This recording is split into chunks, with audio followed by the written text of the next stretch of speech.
এই বাসের ব্রিজ সাধারণত খুব একটা দেখা যায় না। আপনাদের ওখানে কি আছে এরকম ব্রিজ?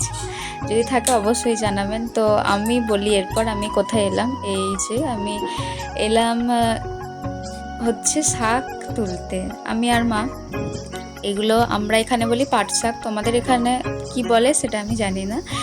আর দেখো চারিদিকে, এই বাপের বাড়ি এলে চারিদিকে যেন আমি সবুজ দেখতে পাই, এটা আমি খুব মিস করি আমার শ্বশুর বাড়িতে, যেটা আমি ওখানে পাই না।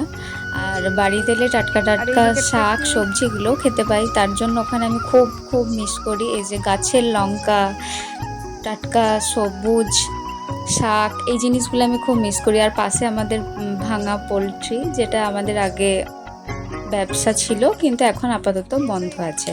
তো তারপর দেখো আমার বাপি শসাও লাগিয়েছে, যেটা আমরা তুলে নিলাম। আশা করছি আমার ভিডিও ভালো লাগছে, লাইক কমেন্ট শেয়ার করবেন। টাটা।